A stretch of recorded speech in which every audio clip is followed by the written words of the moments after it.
పదోన్నతులు పొందిన ఉపాధ్యాయుల సన్మానోత్సవ కార్యక్రమంలో మక్తల్ ఎమ్మెల్యే వాకిటి శ్రీహరి పాల్గొన్నారు. దశాబ్ద కాలం తర్వాత మక్తల్ నియోజకవర్గంలో పదోన్నతులు పొందిన ఉపాధ్యాయులకు ఎమ్మెల్యే స్వయంగా సన్మానోత్సవ కార్యక్రమాన్ని ఏర్పాటు చేసి పదోన్నతులు పొందిన ఉపాధ్యాయులను శాలువా మెమోంటోతో ఘనంగా సన్మానించారు. ఇక సమాజ అభివృద్ధిలో ఉపాధ్యాయుల పాత్ర కీలకమని ఆయన అన్నారు. ప్రభుత్వ పాఠశాలలో పనిచేసే అనుభవజ్ఞులైన ఉపాధ్యాయుల చేతుల్లోనే విద్యార్థుల బంగారు భవిష్యత్తు ఉంటుందని ఎమ్మెల్యే అన్నారు.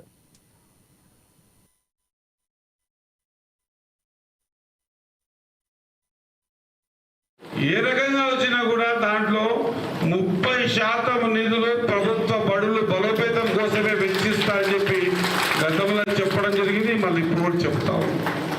ఎందుకు చెబుతా ఉన్నాం ఈ మాట అంటే, వాస్తవంగా కూడా బీదలు, బడుగులు, బలహీన వర్గాలు, తాడిత పీడిత ప్రజలు, అగ్రవర్ణాల్లో ఉన్నటువంటి పేదల పిల్లలు మాత్రమే, ఎస్సీలు, ఎస్టీలు, మైనార్టీలు, అగ్రవర్ణాల పేదల కుటుంబాల పిల్లలు మాత్రమే బడికి పోతా ఉన్నారు.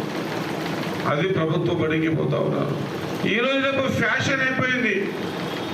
ప్రైవేటు బడులలో చదివిస్తేనే కానీ వాళ్ళ పిల్లలు బాగా చదువుతారని, లేదా వారి చుట్ట మార్గంలో తెలిసిన వాళ్ళందరికీ కూడా మీ పిల్లలు ఏం చదువుతున్నారంటే ఫలానా ప్రైవేట్ స్కూల్ పేరు చెప్తేనే వీళ్ళకు క్రెడిబిలిటీ పెరుగుతుందని భావిస్తున్న ఈ రోజుల్లో బడులను బలోపేతం చేయకపోతే మనము రాబోయే రోజుల్లో మన పిల్లల భవిష్యత్తుని అంధకారంలో నెట్టిన వాళ్ళం అవుతామన్నటువంటి ఒక గట్టి సంకల్పంతోనే ప్రభుత్వ బడులకు ఇంత డబ్బు వెచ్చించి ఇన్ని నిర్ణయాలు తీసుకున్నామన్నమాట ఒక్కసారి మీకు గుర్తు చేస్తూ, మేము ఈరోజు మీకు చేస్తున్న సన్మానంలో మా స్వార్థం ఉంది.